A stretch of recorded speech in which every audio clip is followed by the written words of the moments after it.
네, 여러분 안녕하십니까. 4월 8일 화요일 아침 매일 성경 묵상 함께 나누겠습니다. 오늘은 누가복음 20장 19절에서 40절까지 말씀을 함께 보겠습니다. 제가 앞부분을 읽어 드립니다. 서기관들과 대제사장들이 예수의 이 비유는 자기들을 가리켜 말씀하신 줄 알고 즉시 잡고자 하되 백성을 두려워하더라. 이에 그들이 엿보다가 예수를 총독의 다스림과 권세 아래 넘기려 하여 정탐들을 보내어 그들을 스스로 의인인 체하며 예수의 말을 책잡게 하니 그들이 물어 이르되 선생님이여 우리가 아노니 당신은 바로 말씀하시고 가르치시며 사람을 외모로 취하지 아니하시고 오직 진리로서 하나님의 도를 가르치시나이다. 우리가 가이사에게 세를 바치는 것이 옳으니까 옳지 않으니까. 아멘.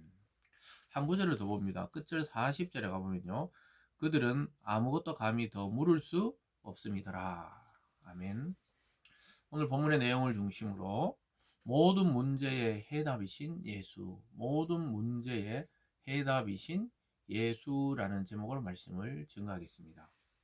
어제 본문에서 너 도대체 무슨 권한으로 이런 말씀을 가르치고 성전에서 사람들을 가르치느냐, 너 자격이 무엇이냐, 예수께 이렇게 물었을 때 권위에 대한 논쟁이 있었다면 오늘은 그 권위에 도전하는 그들을 향해 예수님이 비유를 들었죠. 어떤 주인이 농부들에게 맡기고 먼 타국에 갔다가 오니까 뭐 종들을 때리고 자식을 보내도 죽이고 이랬을 때 그들을 멸한다.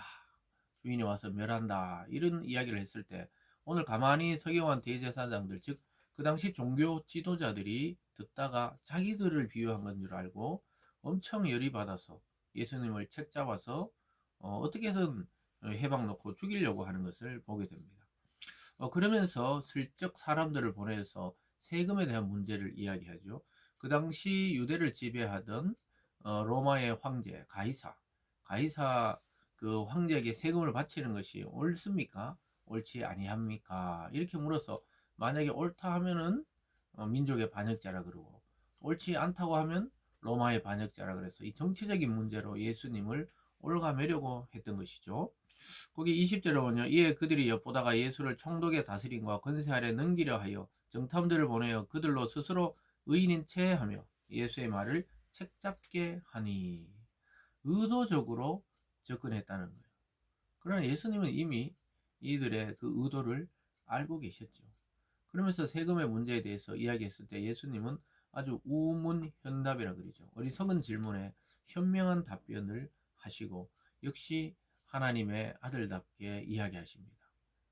총독에게 바칠 것은 세금은 세금대로 내고 하나님의 것은 하나님께 바치면 되는 것이다. 그래서 세금과 헌금은 다른 문제라고 분명히 이야기합니다. 세금은 세금대로 당연히 그리스도인들도 이 세상의 정치 원리와 또 이 세상의 법에 충실하게 따를 필요가 있다고 말씀하시고 또 한편으로는 하나님의 것은 하나님에게 드려야 하고 둘 다 하는 것이 맞다고 이야기하고 있습니다.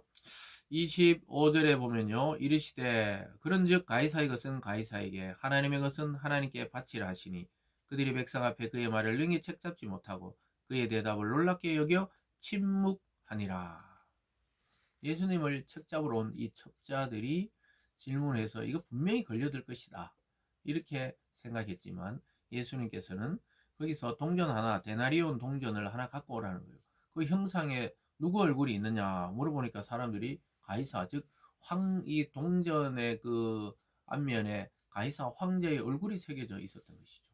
그래? 그러면 가이사의 것은 가이사에게 드리는 게 맞고 하나님께 헌금 드리는 것은 하나님께 드리는 것이 맞지 않냐? 이렇게 대답을 하니까 백성들 앞에서 그 말씀이 옳으니까 그 물으러 왔던 사람들이 어떻게 결론이 침묵하더라. 사랑하는 여러분, 주님 앞에 어떠한 질문도 주님은 답변해 주십니다. 참 우리의 개인적인 문제와 고민과 때로는 우리가 사는 도시, 때로는 교회와 때로는 이 민족의 문제를 두고 기도했을 때도 하나님이 아주 지혜롭고 또 하나님의 판단이 맞다는 생각을 하게 됩니다. 그래서 뭐 우리가 지금 겪고 있는 뭐 정치적인 문제, 또 외교적인 문제, 또 우리 인생을 살아가는데 어떤 경제적인 어려움들, 이 모든 것에 대해서 우리가 죽어서 구원받는 것만이 아니라 우리의 모든 문제를 주님 앞에 가지고 나오면 응답이 하시고 해답이 있다는 거예요. 그래서 우리 인생의 정답은 예수 그리스도라는 사실을 오늘 또 기억할 수 있기를 바랍니다. 이렇게 세금 논쟁을 끝내고 나서는 이제는 두 번째로는 사두개인, 즉 사두개파, 바리새인들이 있는 바리새파라 그러죠. 사두개인들은 부활을 믿지 않는 종파였습니다. 그 사두개인들이 와가 예수님께 부활 때에 대해서 질문하는 장면입니다. 27절입니다. 부활이 없다고 주장하는 사두개인 중 어떤 이들이 와서 물어 이르되 선생님이요 모세가 우리에게 써주기를 만일 어떤 사람의 형이 아내를 두고 자식이 없이 죽으면 그 동성이 그 아내를 취하여 형을 위하여 상속자를 세울지니라 하였나이다. 그런데 칠형제가 있었는데 마지가 아내를 취하였다 자식이 없어 죽고 그 둘째와 셋째가 그를 취하고 일곱이 다 그와 같이 자식이 없어 죽고 그 후에 여자도 죽었나이다. 일곱이 다 그를 아내로 취하였으므로 부활 때 그 중에 누구의 아내가 되리까?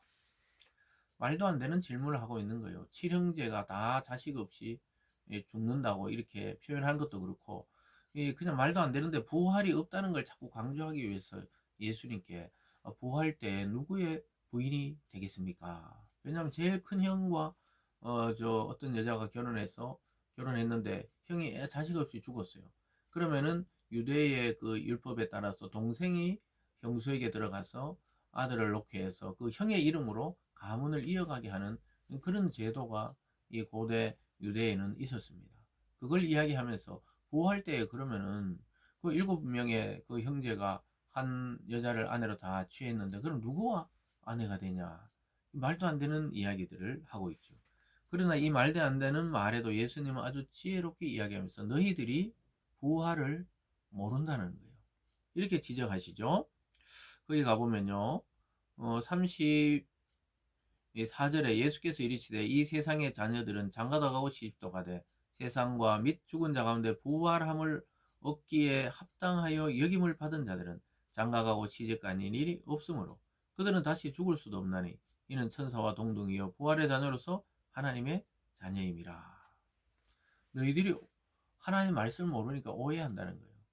부활의 때에도 뭐 결혼을 하고 시집가고 장가가는 줄 아는데 그 어리석은 일이라는 거예요. 천사와 같다는 거예요.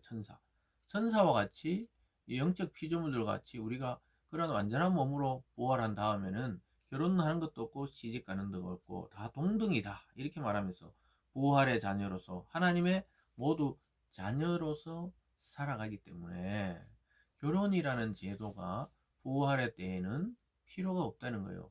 영생의 몸으로 영원히 살기 때문에 부활에 된 그 부활체의 몸으로 영원히 살아간다고 말씀하고 있습니다.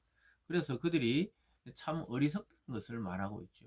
부활을 믿지 못하는 자체도 그렇지만 믿지 않으면서도 부활할 때 어떻게 되겠습니까? 이렇게 물어보는 자체가 어리석다고 예수님 말씀하면서 사두개인들이 잘 아는 것 같았지만 성경을 모르고 있다는 것을 예수님이 돌려서 지적하고 계십니다. 그리고 계속해서 보면요. 37절에 죽은 자가 살아난다는 것은 모세도 가시나무 뜰기에 관한 글에서 주를 아브라함의 하나님, 이삭의 하나님이요 야곱의 하나님이라 칭하나이니 하나님은 죽은 자의 하나님이 아니요 살아있는 자의 하나님이시라. 하나님께서는 모든 사람이 살아느니라. 하나님 앞에서 모든 사람이 살아있다는 거예요. 아브라함은 이삭의 아버지로서 먼저 죽었죠. 또 이삭은 야곱의 아버지로 먼저 죽었지만 하나님이 모세에게 나타났을 때 나는 아브라함의 하나님이요 이삭의 하나님이요 야곱의 하나님입니다. 하나님 앞에서는 모든 자가 과거, 현재, 미래가 하나님께는 다 보이기 때문에 모두 다 살아있는 자라는 것이죠. 저와 여러분도 육체가 죽더라도 하나님 앞에는 영원히 살아있는 거예요. 그래서 이 지금 사두개인들이 하나님 나라와 부활과 성경에 대해서 완전히 오해하고 있다고 이야기하시면서 하나님 앞에는 죽은 자가 없다는 거예요. 하나님에게서는 모든 사람이 살아 있다고 말씀하고 있습니다. 그러니까 결론이 여기도 이리 나오죠. 40절에 그들은 아무것도 감히 더 물을 수 없습니다. 아까 우리 살펴봤듯이 26절에 침묵하더라 이 말하고 똑같죠. 예수님의 답변이 명확하고 분명하고 확실하고 정확하기 때문에 더 이상 물을 수가 없는 겁니다. 이 세상의 원리와 부활했을 때의 그 삶의 원리가 다르다고 분명하게 알려주고 계십니다. 이 어떻게 아실까요? 하나님으로부터 이 땅에 오신 분이기 때문에 하나님 나라의 원리를 너무나 잘 알고 있는 것은 분명합니다. 그 나라 살다 왔기 때문에 우리에게 정확하게 말씀해 주실 수 있는 것입니다. 사랑하는 여러분, 그래서 영적인 오해, 또 그리고 이 세상에 성경을 이상하게 적용하고 풀이하는 자들에게 너무 우리가 유혹되거나 또 그것에 대해서 호기심을 가질 필요가 없다는 사실입니다. 왜냐? 우리의 모든 해답은 예수 그리스도입니다. 사도 바울의 고백처럼 모든 만물이 그 안에서 통일된다. 즉, 그를 통하면 모든 세계가 보이게 되고 또 답이 있게 되고 인생의 문제가 해결되게 된다는 것입니다. 그래서 우리는 오직 한 분, 예수 그리스도만이 저와 여러분의 인생의 문제를 여는 정확한 키라는 사실, 그것을 잘 기억하시면서 오늘 하루도 또 우리 일생이 주님이 해답이 되는 그러한 인생 되기를 주님의 이름으로 축원합니다. 기도하겠습니다. 사랑의 하나님 아버지, 모든 문제의 정답과 해답이 되어 주심에 감사드립니다. 주님의 그 지혜로운 답변처럼 우리가 이 세상을 살아가는 원리를 그리스도 안에서 찾게 도와주시고 오직 예수 안에서 우리 인생의 문제를 해결을 하고 해결받는 우리들 되게 하여 주시고 인생의 문제를 찾고 헤매는 자들에게도 우리 인간의 모든 문제를 알고 계시는 예수 그리스도를 소개하는 삶이 되게 하여 주시옵소서. 감사드리며 예수님 이름으로 기도드리옵나이다. 아멘.